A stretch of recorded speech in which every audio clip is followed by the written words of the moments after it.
Hey, welcome back to my channel. Today I'll be reviewing these two 3D scanners, the Moose Lite by 3D Maker Pro and the Inspire by Revopoint. I bought these two scanners with my own money. Nothing was sent to me, so this review or comparison will be as unbiased gets. So this is what you'll get inside the box of the Moose Lite. Instruction manual,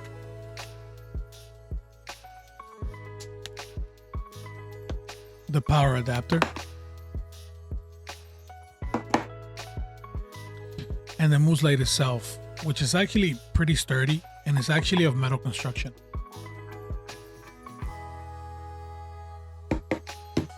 And in this box here, you'll find some USB-C cables. It's actually a combination USB-C and USB-A. And it splits into two different cords, and the reason behind that is that this actually needs a separate power source, which is one of the reasons why it makes it so hard to scan with. So it's not my favorite design.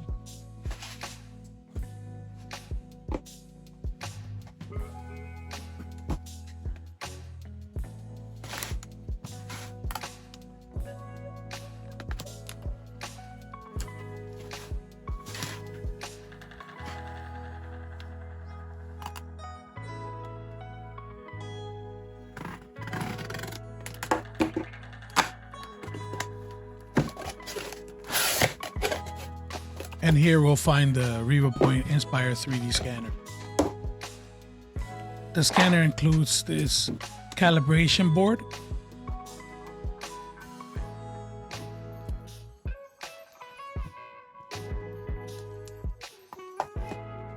and here you'll find these markers, which you can place on whatever you're trying to scan.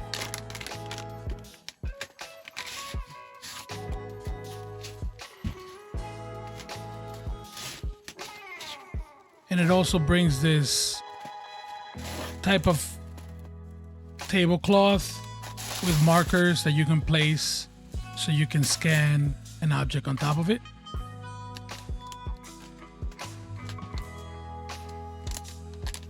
Here are set markers. They have a sticky back so you can stick them on whatever you're trying to scan.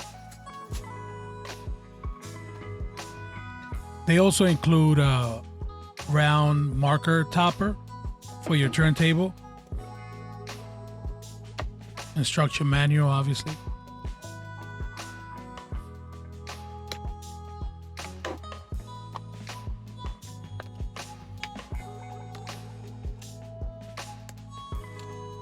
They also include a 3D model of a sculpture. This here is David, and I guess it's to test the accuracy of the scanner. And this is how you connect your scanner to your computer. It's USB-A to USB-C, and it also has a little screw so you could attach it to the back of the Inspire so it doesn't come loose. This is one of the upsides of the Inspire. It only has one cable to contend with. It doesn't need outside power.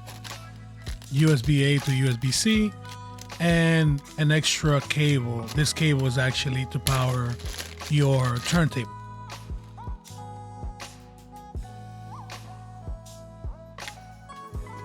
And here is the turntable. It has controls in the back for clockwise and counterclockwise, and is powered through USB-C. They also include this kind of flimsy tripod. I don't like it very much, but whatever. At least they include one. And here's the Inspire. Now the Inspire, unlike the Moose Lite, is actually made out of plastic. It's a lot smaller.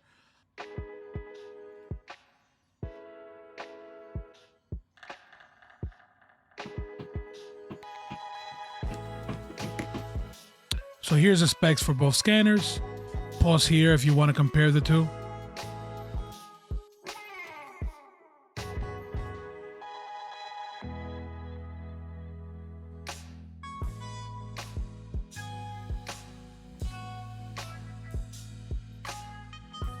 Here you can see the scanning process through the software.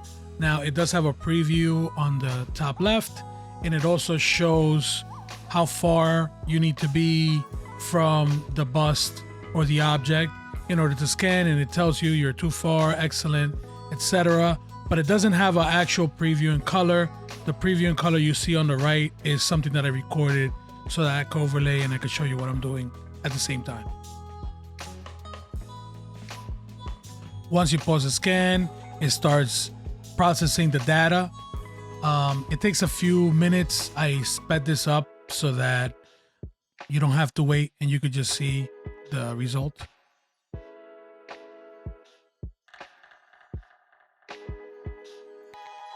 And this is how you manually delete any extra points that you don't want the software to process.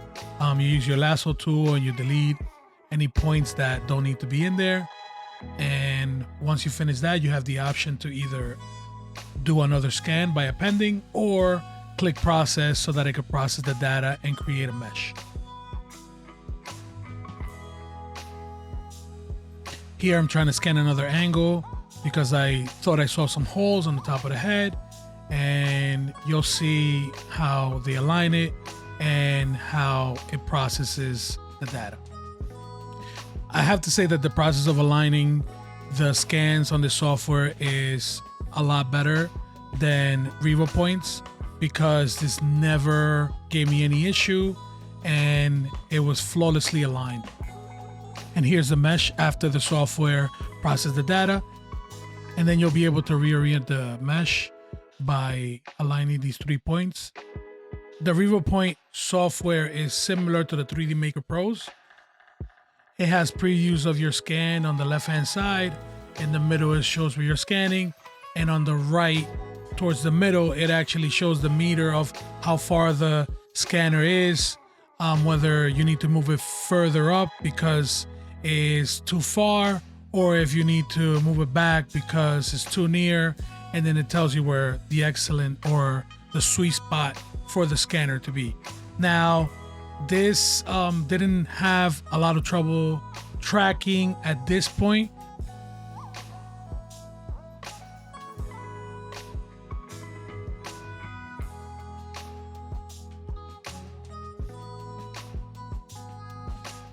And here you'll see where it missed some of the tracking, but it corrected itself and it went back to the same position.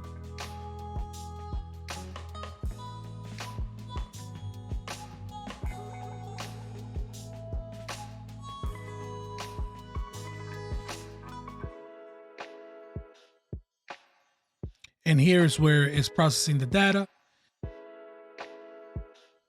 It says it'll take 8 minutes. It usually doesn't take that long. It did fast forward a lot of this so that I don't have to bother you with it.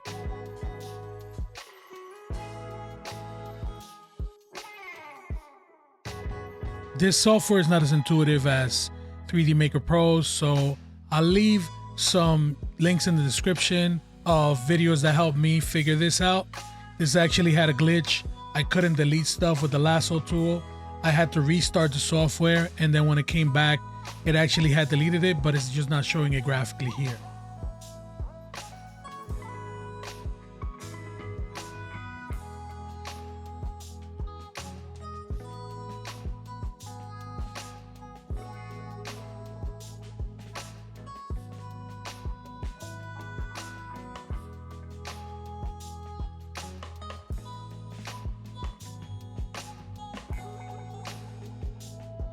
So the software helps you detect holes in the mesh, and you can select those holes and tell the software to patch them for you, or you could bring them to Mesh Mixer and do the same thing.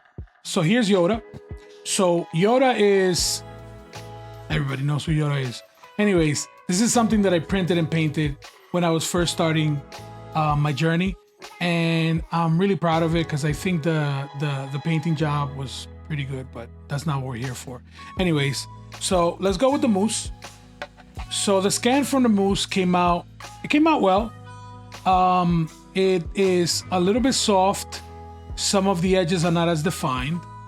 You can tell it is Yoda, but I guess with a little bit of painting, you can probably come up with something like this, but you're gonna have to do a lot more heavy lifting with the brush to make this as close to this. Now, it didn't do a good job with the sigil, and it didn't do a good job with some of the ears, and I think the algorithm is smoothing out a lot of the model, and I think this is why it's so soft.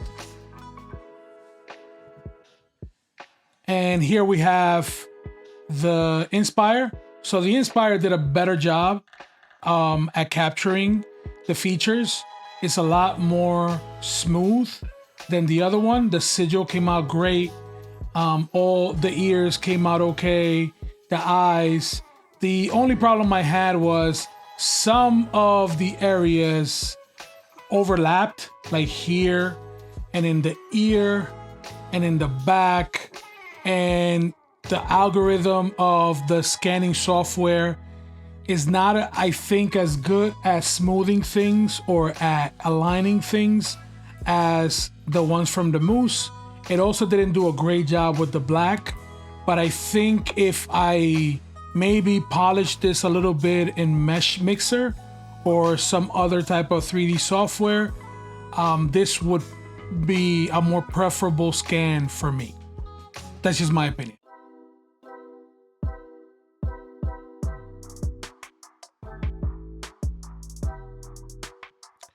For this one, I recovered the project because I had already scanned it, but I forgot to press play. So here you'll see me just trying to process the model and reorient the mesh.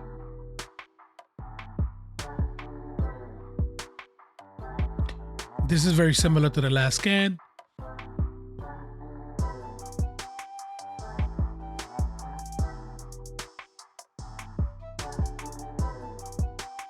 As you can see, it had a little bit of trouble tracking. It actually created doubles.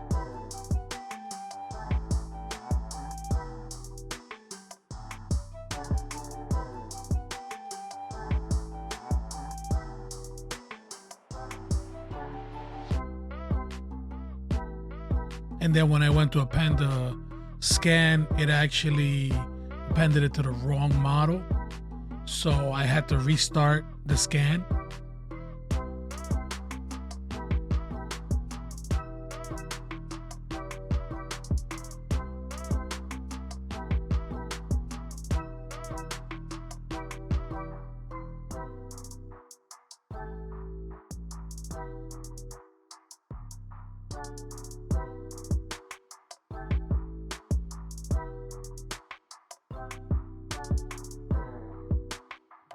So this is where it had a lot of trouble. I did try to delete a lot of the point cloud data, and I did try to delete the extra overlapping scan. It did do a pretty good job at processing the data and aligning the point clouds, allowing me to get a pretty good mesh. It did have some issues on the legs where there was some overlapping data, and then it helped me detect the holes so I could fill them.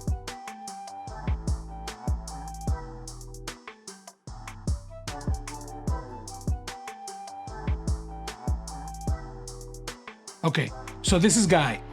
And Guy is a toy that my daughter owns. I'm gonna give it back to her, I promise.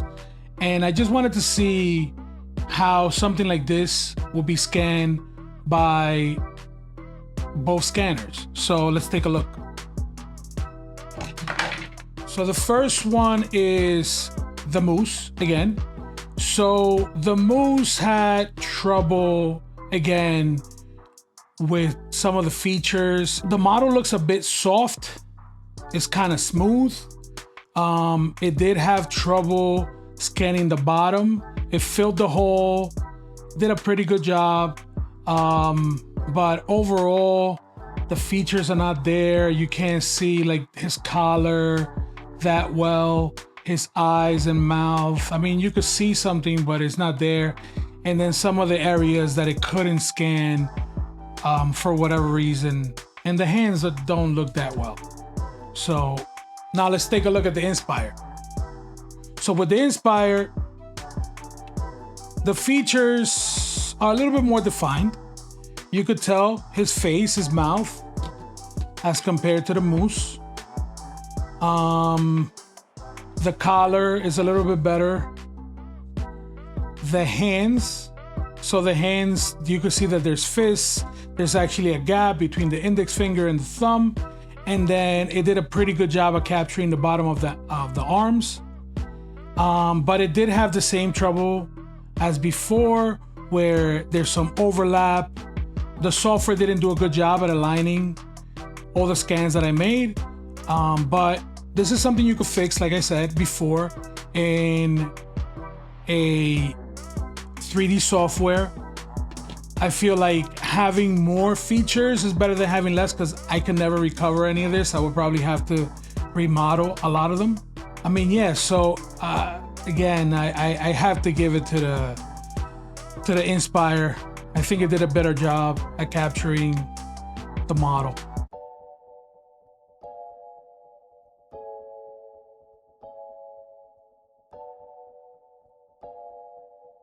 So with this one, the scanner did have some issues with the contrast, because the front was dark and the back was very light. So it had some issues tracking, and I had to go in and manually adjust the brightness and the sensitivity of the scanner so I could get a good scan.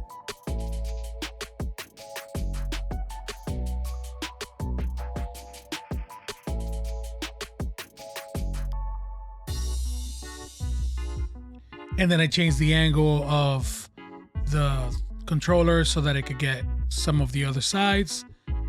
I was very confident that the software was going to be able to align all the scans, so I wasn't too worried.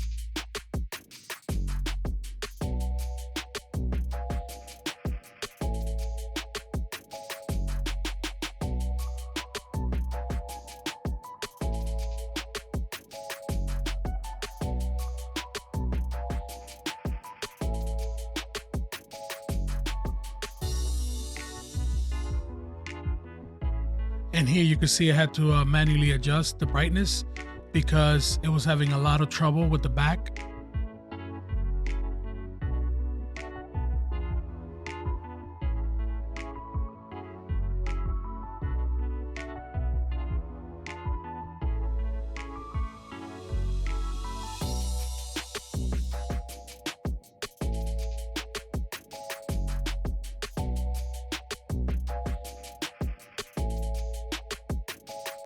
The more scans you get, the better. So I went ahead and scanned the top again, just to make sure that I got a lot of data so that the software can process it and I could get a better scan.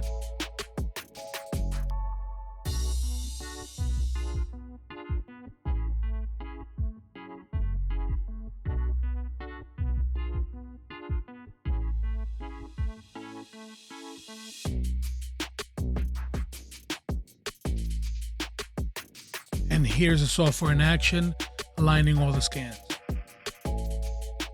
I did have to do some manually deleting of certain parts because there was a bit of an overlap, but overall it did a fantastic job of aligning the model.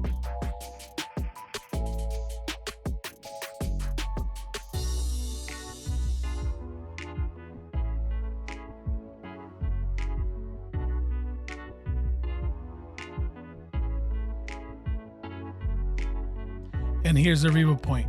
So as you can see, the Revopoint is actually zooming in and out. And I think that's a capability that the Moose Lite does not have, which is why I think the Revopoint did a better job at capturing a lot of the features of the controller.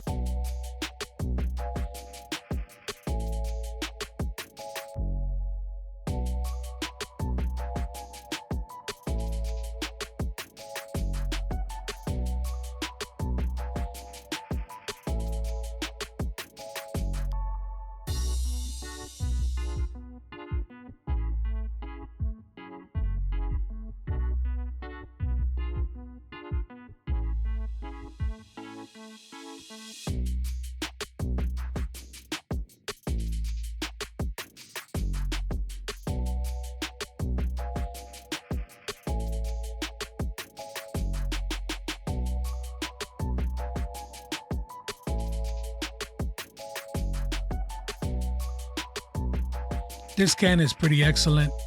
As you can see, it has some flaws, obviously, because of the black areas of the controller not being able to be captured, but that's a given when you're using this type of technology.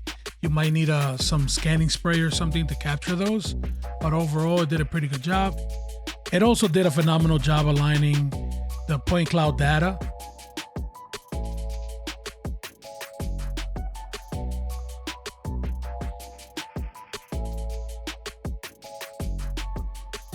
The post-processing features of this software are actually pretty excellent.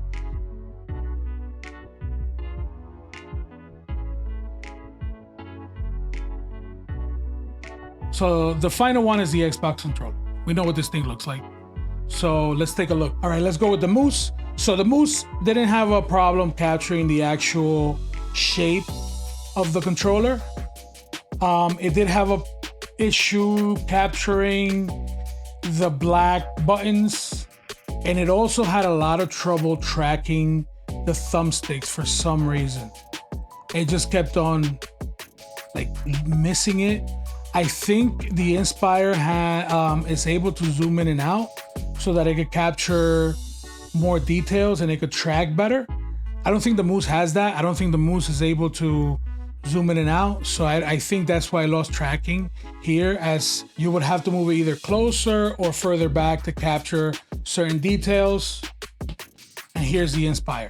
Like I said, the Inspire was able to zoom in and out, so it was able to capture the thumbsticks. It actually was able to capture the X, Y, B, A, and that's because it was looking through, I guess, a transparent or the black. Well, it was looking through the transparent areas, and it thought this was raised, which it kind of is.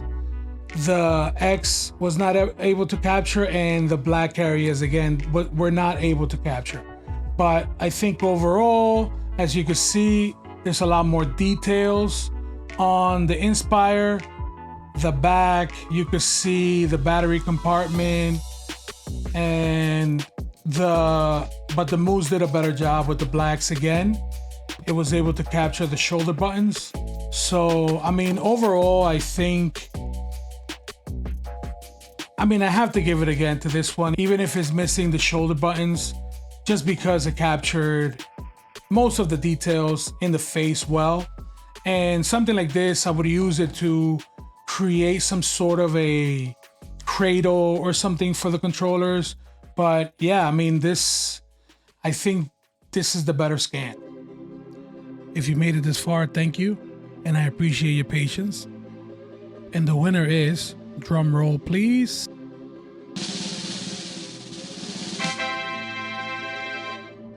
the Revopoint Inspire, with its ability to zoom in and out during scans and its sharp scan output. If you enjoyed this video, don't forget to like and subscribe. Thanks again from the bottom of my heart.